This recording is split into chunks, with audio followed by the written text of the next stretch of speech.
अभिज्ञान शाकुंतलम के चतुर्थ अंक का श्लोक संख्या 12 से हमें आज की क्लासेस स्टार्ट करनी है। इसके पहले की क्लासेस में आपको चतुर्थ अंक की विशेषताएं और वगैरह मैंने सब बताया है।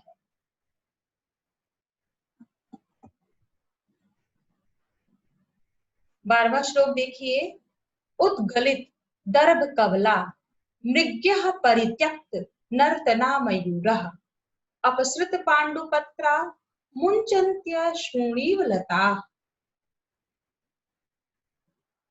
शकुंतला अपने पति गृह जा रही है और उसकी विदाई का समय है, तो न केवल मनुष्य वर्ग, इसके अतिरिक्त पशु पक्षी भी उसका शोक मना रहे हैं। कैसे कर रहे हैं? मृग्यः जो हरिणियां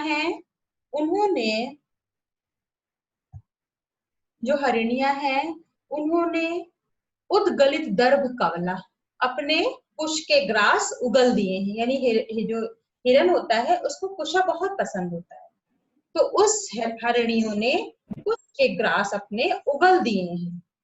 मयूरः परित्यक्त नर्तना, और मोरों ने नाचना या नृत्य करना छोड़ दिया है। अपसत्र पांडुपत्रा, और पीले पत्तों को अपसृत करके गिराकर अश्रूणि मुंचयते, ऐसा लग रहा है मानो लता या वृक्ष अपने आंसू को बहा रहे हैं। पीले पत्तों को गिराते हुए ऐसा लग रहा है जो वृक्ष है वो अपने आंसू को दिखा रहे हैं। यानी कि उसके शकुंतला के वियोग का दुख कर्ण को है ही, उसकी सखियों को है ही कि शकुंतला नहीं रहेगी। उसके साथ ही साथ वृक्ष यानी प्रकृति भी बहुत दुखी है, वृक्ष भी दुखी है, मृग दुखी है और मयूर दुखी है, और भी कई पक्षियां, पशु, नेचर, मतलब सब उसके लिए दुखी हैं। क्यों? क्योंकि वो अपने पति के गृह जा रही है, अब वो पता नहीं कब आएगी। तो ऐसा इस श्लोक के माध्यम से बताया गया है कि शकुंतला सबकी कितनी प्रिय है और उसको जाने का सबको कितना ही दुख हो रहा है। श्लोक देखिए।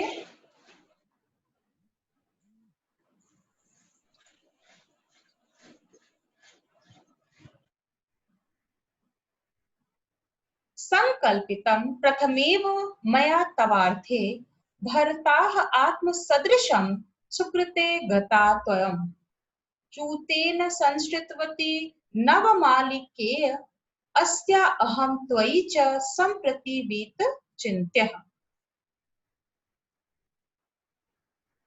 काश्यप क्या कह रहे हैं कि मया तव आर्थे, मैं जो है तुम्हारे लिए, तव आर्थे यानी कि तुम्हारे लिए, प्रथम एवं संकल्पित, जिस प्रकार पति की संकल्पना पहले ही, भरतारः संकल्पित, पहले ही जिस तरह पति की संकल्पना की गई थी, सुगतई गतः, उसी तरह तुमने पति को अपने पुण्य कर्मों से प्राप्त कर लिया है। मया तवार्थे, मैंने तुम्हारे लिए, प्रथम एवं संकल्पित, पहले ही संकल्पना आत्मसदृश, जिसके अनुरूप, जिस पति के अनुरूप संकल्पना की थी, आत्मसदृश अपने योग्य उस तुमने भरतारः उस पति को सुकृते अपने पुण्य के माध्यम से प्राप्त कर लिया। कर्ण के कहने का तात्पर्य है कि तुमने योग्य चयन किया है। भले शकुंतला ने गांधर्व विवाह किया था और दुष्यंत के साथ एक तरह से प्रेम विवाह है उसका, और उसमें कर्ण की या किसी और की सहमति भी उसने नहीं ली है, तो तब भी कर्ण कह रहे हैं कि तुम्हारा चुनाव कोई गलत नहीं था और तुमने अपने पुण्य से बहुत ही योग्य पति को प्राप्त की। इयं नवमालिका चूतेन संश्रितवती, और जैसे कि नवमालिका ने चूतेन यानी आम को, आम वृक्ष को, या संश्रितवती आम वृक्ष का सहारा पा लिया। नवमालिका क्या होती है? बहुत बेल जैसी होती है और वो बिना सपोर्ट के नहीं फल फूल पाती है, तो उसे क्या कहते हैं? जो उसका मजबूत आम का पेड़ उसी के बगल में है, उसके पेड़ के उस पे टहनियों को, उसके बेल को लगा दिया जाता है, जिससे सहारा वो पा जाती है और उसको फिर से फलवती हो जाती है। तो कहने का तात्पर्य कि जिस प्रकार नवमालिका ने आम का सहारा प्राप्त कर लिया, ठीक उसी प्रकार तुमने भी अपने ही योग्य, अपने पुण्य से ही अच्छे और समझदार पति को प्राप्त कर लिया। अस्याम अहम त्वयि च संप्रति विचिंतः, और संप्रति यानी कि इस समय, अहम अस्या, संप्रति अहम अस्या त्वयि च विचिंत, विचिंत मतलब चिंता से मुक्त हो गया हूँ, अब मुझे कोई चिंता ही नहीं रही, तुम्हारी तरफ से मैं निश्चिंत हो गया। अभी उन्हें क्या पता कि आगे क्या होने वाला है, कैसे दुर्वासा शाप देंगे और कैसे शकुंतला को नहीं पहचाना जाएगा, लेकिन यहाँ पर वो अपनी तरफ से आशीर्वाद भी दे रहे हैं कि शकुंतला का मार्ग सही हो, सब कुछ अच्छा हो, और शकुंतला ने एक योग्य वर का चयन किया है, शकुंतला सुखी रहेगी, इस तरह का समस्त आशीर्वाद और बातें कह के उसकी विदाई का यहाँ पर प्रसंग।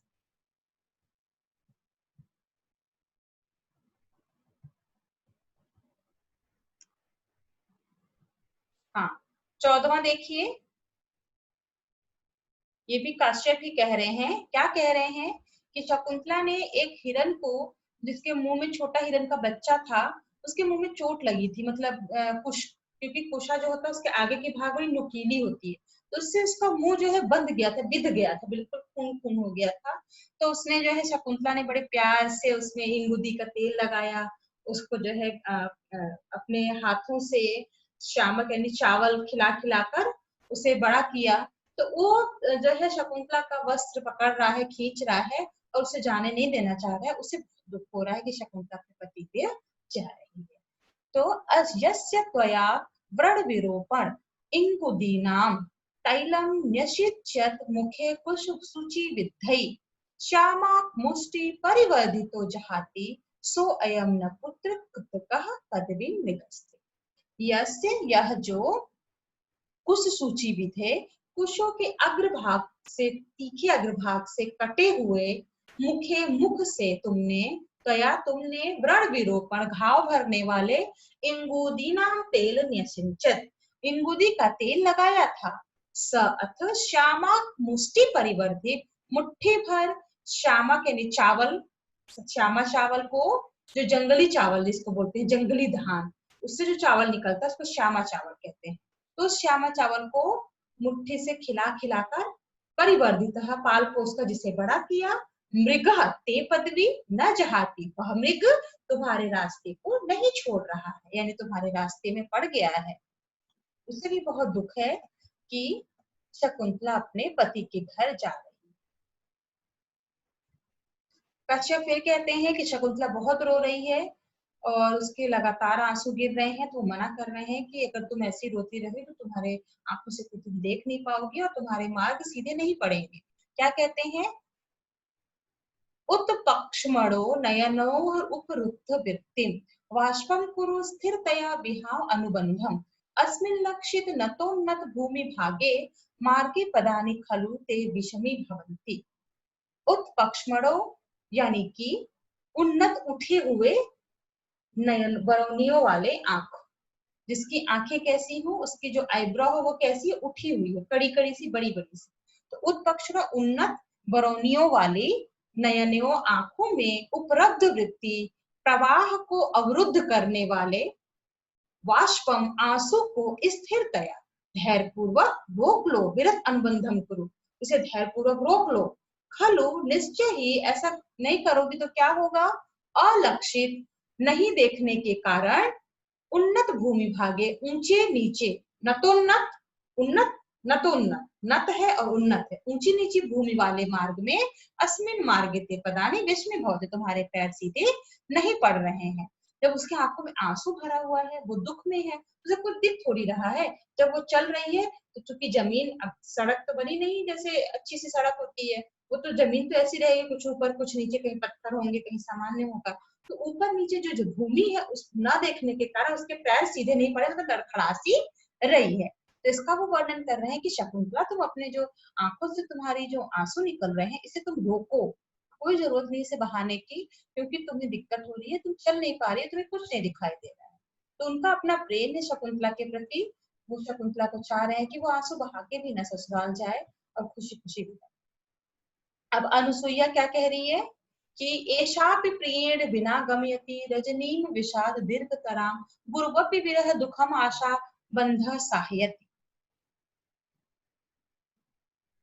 एषा अपि प्रिय, यह भी, जो चकवा चकवी होते हैं, एक ऐसे पक्षी होते हैं जो आशा के बंधन के साथ पूरा रात्रि बिताते हैं, मतलब रात में उन्हें नहीं दिखाई देता तो वो लोग बिछुड़ जाते हैं और जैसे ही दिन होता है तो दोनों मिल जाते हैं। तो पूरी रात वो कैसे बिताती है जो चकवी है चाहे चकवा है, आशा के बंधन से कि चलो कोई बात नहीं, अभी मैं ऐसे समय काट लेती हूँ, अब सुबह जाकर मुलाकात तो होगी, इस आशा में वो रात काट लेते हैं। और अगर आशा ही ना हो, पता ही ना हो कि वो कब आएगा, तो कोई कैसे विरह को झेलेगा या कैसे विरह को काटेगा। तो ऐसा भी प्रियण बिना, यह तो प्रियम प्रियतम के बिना दुख विषाद दीर्घतरा, विषाण दुख के कारण बनी हुई रात्रि, रात्रि गमयती, रात्रि को बिताती है, बिना प्रियतम के चकवा चकवी बड़ी ही विरह दीर्घ दुख को बिताती है। क्यों? क्योंकि आशा बंधन, उसको एक आशा रहती है, विरह दुख सहायती, विरह के दुख को भी सहन करने योग्य बनाती है। किसी और से वियोग हो या अपने किसी से मिल ना पाओ तो कोई तकलीफ नहीं, लेकिन अपने प्रियतम, अपने पति से अगर वियोग होता है तो वो बड़ा ही कष्टकारी होता है। तो ऐसी स्थिति में अगर आशा का बंधन यानी कोई विश्वास हो कि हाँ आज नहीं कल सुबह या परसों सुबह वो आएंगे ही, मुलाकात हो जाएगी, तो ऐसी स्थिति में आने वाले दिनों में इंतजार करना सरल हो जाता है। तो इस श्लोक के माध्यम से यही बताया गया है कि प्रियतम के जो दुख है उसको सहने के लिए आशा का बंधन होना बहुत जरूरी है। कि कभी कभी आशा बंधन सहायक, इतना ही लाइन सूक्ति के लिए भी पूछा जाता है, तो आप इसको व्यवहारिक रूप से एक्सप्लेन कर सकती हैं, पहले श्लोक के माध्यम से बताएंगी कि श्लोक में किसके बारे में कहा गया है, चकवा चकवी के बारे में, और शकुंतला के रेफरेंस से शकुंतला को ढांढस बताते हुए अनसुईया कह रही है ये बात, और उसके बाद बताएंगे व्यवहारिक जीवन में आशा का क्या महत्व है, कि कोई अगर किसी का इंतजार कर रहा है और उसे पता है कि अगले महीने वो आएंगे ही, तो वो इंतजार कर सकता है, पर अगर किसी को पता ही नहीं है वो कब आएंगे और कहाँ है, तो वो कैसे इसका इंतजार करेगा या इतने बड़े दुख को कैसे वो काट पाएगा या सह पाएगा। नेक्स्ट है अस्मान साधु विचिन्त्य संयम धनानुचयी कुलम चात्मनस्त्वयस्या कथम अपि बांधव्यता स्नेह प्रवृत्ति न त्याग सामान्य प्रतिवृत्ति पूर्वक इदम दारेषु दृश्या त्वया भाग्य आयतम परम न खलु तद वाच्यम बंधु भी। अब क्या है, जो तपस्वी हैं वो, तो वो कहते हैं कि हमारे लिए तो संयम ही सब कुछ है, हमें कोई स्पेशल धन दौलत इन सब से कोई मतलब नहीं है, हम तपस्वी हैं और हमें आत्म संयम ही हमारे लिए सब कुछ है। और तुम अपने कर्तव्य के अनुसार अपने पति का आदर आदर करो, और सब कुछ तो भाग्य के अधीन है। बाकी जो लड़की पक्ष वाले होते हैं यानी कन्या पक्ष वाले हैं, वो वधु वर पक्ष से ये नहीं कह सकते कि मेरी बेटी का बहुत ख्याल रखना या अच्छे से उसे देखना, तो वो उसकी अपनी किस्मत है कि वहां पर वह जाकर किस प्रकार रहती है। असमान संयम धन, हम लोगों के पास संयम ही धन है, यानी कि अपना जितेंद्र इंद्रियों को वश में करना, यही सबसे बड़ा धन है। आत्मना उच्चई कुलई च त्वयि अस्य कस्या, और अपने उत्तम कुल का और आपके प्रति इसके स्वाभाविक रूप से अबांधवकृत, बंधुओं से रहित कराए गए। ये बंधुओं से रहित मतलब शकुंतला ने स्वयं प्रेम विवाह किया है। ताम स्नेह प्रवृत्ति, आपके प्रेम से मतलब वो मैसेज कह रहे हैं कि अपने शिष्य को शांग्रो और शारदत को कि जाओ जाकर वहां पर ये मैसेज कहना या ये कन्वे करना कि हम तो लड़की पक्ष वाले हैं और हम मेरी अनुपस्थिति में हमारी बेटी ने आपके साथ विवाह का विचार बनाया बिना हम लोगों से पर पूछे, मतलब बंधुओं से रहित संबंध विचार किया था। और ऐसी पत्नी को अपने आदर से समान देखिए, और इससे ज्यादा अगर उसको कुछ मिलता तो उसका अपना भाग्य है, बाकी कन्या पक्ष वाले हम हैं, हम अधिक नहीं कहना चाहेंगे। तो असमान संयम, हम लोग संयम ही हमारा धन है। उत्तम कुलम च, और अपने उत्तम कुल का, त्वयि अस्या कथम अपि, और आपके प्रति इस प्रकार के स्वाभाविक रूप से अबांधवकृत यानी बंधुओं से रहित कराए जाने वाले स्नेह विवाह, स्नेह संबंध का साधु विचिंत्य सम्यक विचार करके स्वयं इयम दारेशु, अपनी पत्नी के समान प्रतिवित्तु दृश्या, आदर के रूप इसको देखें, यानी शकुंतला को पत्नी के रूप में स्वीकार करें। अतः परम भाग्य आयतम, इससे अधिक अगर उसे कुछ मिलता है तो उसके भाग्य के अधीन है। जिससे तत् खलु बंधु भी न वाच्यम, जो वधु के भाई होते हैं उन्हें अधिक नहीं कहना चाहिए। तो इस श्लोक के माध्यम से वो बताना चाह रहे हैं कि एक कन्या पक्ष के जो होते हैं उन्हें किस तरह से व्यवहार करना चाहिए और उन्हें क्या कहना चाहिए, ये सब चीजों को बता रहे हैं कि मैं यहाँ पर अपनी कन्या को आपके पास सौंप रहा हूँ। यह हमारे पास कोई धन नहीं है, संयम ही हमारा धन है। और आप अपने उत्तम कुल होने के कारण, लेकिन तब भी आपने बिना बंधुओं के, बिना ही संबंध यानी प्रेम विवाह किया था, और अब इस कन्या को पत्नी के रूप में स्वीकार करिए। अगर आप इसे कुछ इससे एक्स्ट्रा देते हैं या कुछ अधिक मिलता है तो ये इसका अपना भाग्य है, बाकी हम इस विषय में और नहीं कहेंगे। तो आज की क्लास में बस इतना ही करते हैं।